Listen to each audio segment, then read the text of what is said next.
Vivere senza malinconia, vivere senza più gelosia. Dici perché canto? E canto perché tutta l'Italia canta, un popolo di poeti, musicisti, navigatori. Lo stiamo finalmente dimostrando. Ciò che corre sui social è fantasmagorico, è un popolo di barzellettieri, di comici, di creativi. Ecco l'aspetto straordinario e positivo del coronavirus, che non a caso si chiama corona. Ha restituito all'Italia, al popolo, alle famiglie, a tutti i componenti quaranternati in casa delle realtà di calore. Certo, certo signori. E ha reso ancora più evidente un'infinità di paradossi che non hanno niente a che fare con le paracunette, perché il dosso è così e la cunetta è così, credo, se non ricordo male le istruzioni per avere la patente di guida. Il paradosso è una cosa un po' esagerata, che dice cavolo, come fa a essere vera una cosa così? No, proprio per questo si chiama paradosso, per chi non conoscesse questa parola.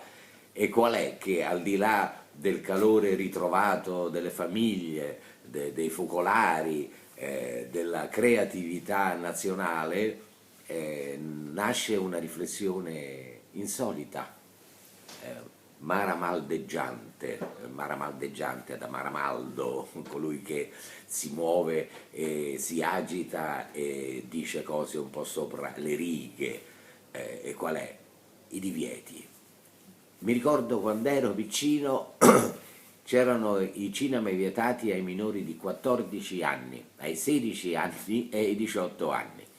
La mia domanda è sempre stata questa: ma se io invece di 14 anni ho 13 anni, 11 mesi e 29 giorni, non sono neuralmente, cioè non ho i neuroni o la coscienza o la capacità critica necessaria per vedere una cosa? E questa è una riflessione questo periodo così magro di movimenti, ma grasso di staticità, vengono queste riflessioni, forse oltre alla riscoperta della creatività, dell'amore, della concordia, ci dà il tempo per riflettere sui paradossi, i divieti.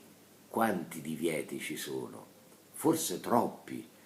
E specialmente questi divieti sono reali, cioè corrispondono a qualcosa che deve per forza essere così e non può essere un'altra. Guardate che sono tanti. A scuola i bambini piccini 5-6 ore.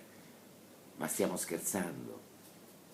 Questa è la pausa di Walter Chiari, sempre quella. Quando faccio la pausa sono in sintonia con Walter Chiari, cioè con la comicità e la capacità narrativa degli anni 60, capacità oggi completamente smarrita, dimenticata.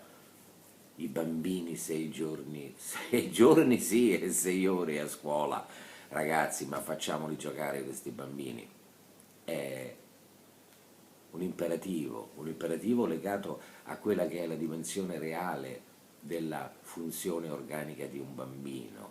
Un bambino deve giocare, non deve subire imposizioni, regole. Ecco, quello che manca in questo mondo, a mio piccolissimo e modesto parere, è l'esempio.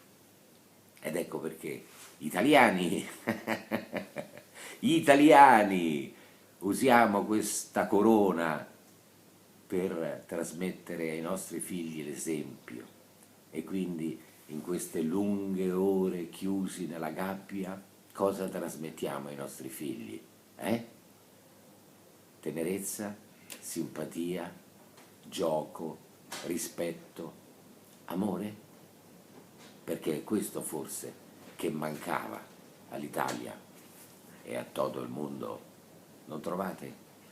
Ed ecco qui, anche questo giorno ho spaparacchiato idee, ho ronzato intorno a significati profondi senza neanche esprimerli, ma certamente con una grande nostalgia nel cuore, cari amici, quelli che mi vedono, quelli che seguono, cari amici, una grande nostalgia nel cuore, che possa essere un ricordo permanente quando scopriremo di nuovo cosa significa stringersi la mano.